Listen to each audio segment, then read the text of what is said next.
Olá, paz e graça! Vamos dar continuidade à nossa série de podcasts sobre o livro de Salmos, ok?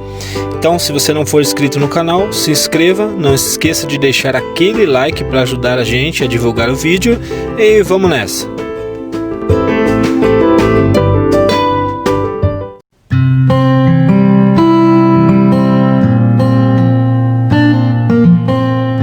Todos os salmos faziam parte da vida religiosa e do culto de Israel, tanto no aspecto público como particular, e tem um contexto histórico específico. Alguns se relacionam com a época do primeiro templo.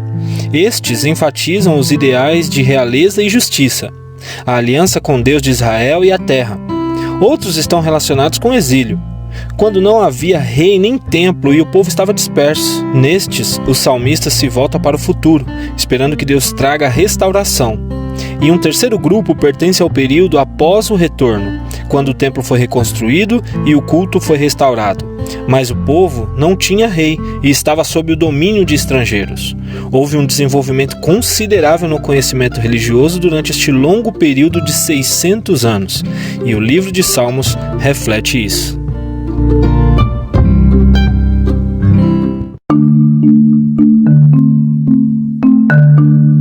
Salmo 3, do 1 ao 4. Senhor, muitos são os meus adversários, muitos se rebelam contra mim. São muitos os que dizem a meu respeito, Deus nunca o salvará. Mas tu, Senhor, és o escudo que me protege, és a minha glória e me fazes andar de cabeça erguida.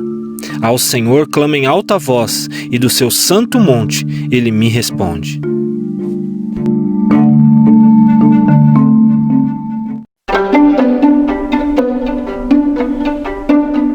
Inimigo à porta. Salmo de Davi, que está fugindo do seu filho Absalão, o filho que tentou depor o rei, seu próprio pai, e quase foi bem sucedido. Esse é um salmo de lamentação e sofrimento. Davi pede a Deus que o defenda e que destrua os seus inimigos.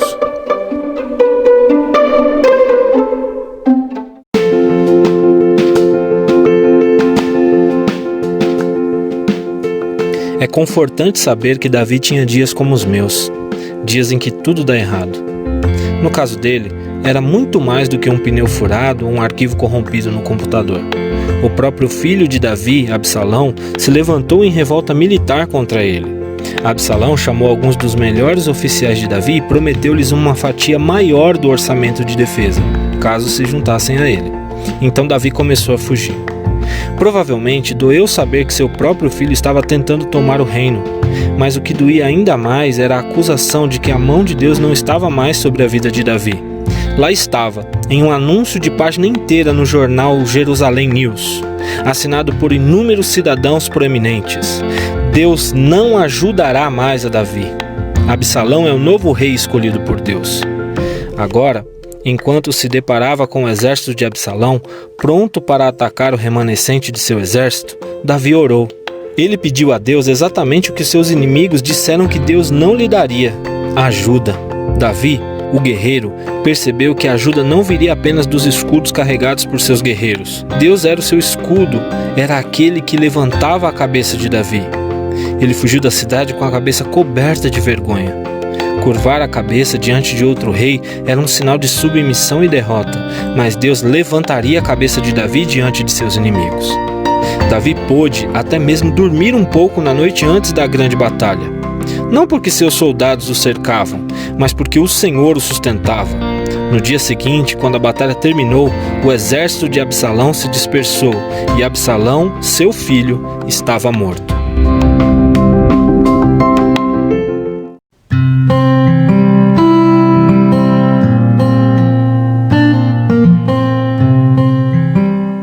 Absalão era um dos filhos do meio, de uma das esposas do meio de Davi.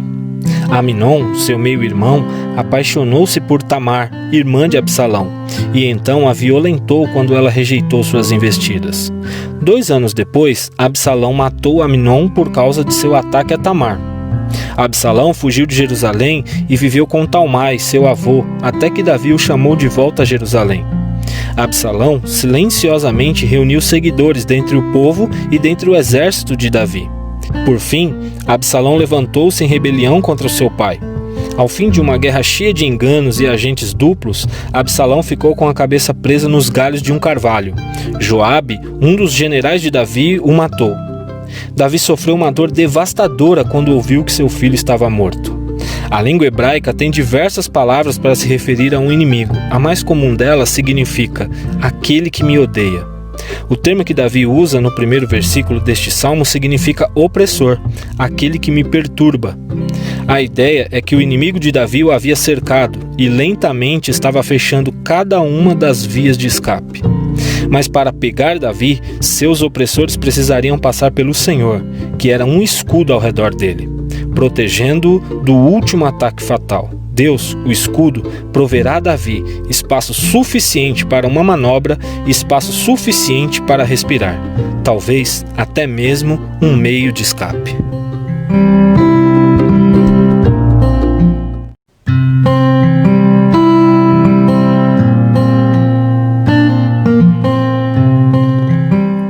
Charles Spurgeon, escrevendo sobre este salmo, disse: a fé de Davi lhe permitiu se deitar.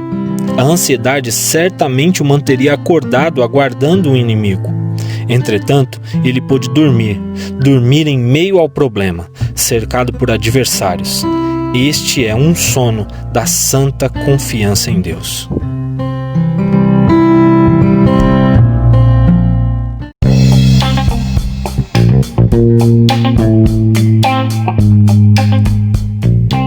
Bom, esse foi mais um podcast aqui do canal Cristualidades. Espero que você tenha gostado. Se inscreva se ainda não for inscrito, deixa aquele like, compartilhe com seus amigos e até o próximo.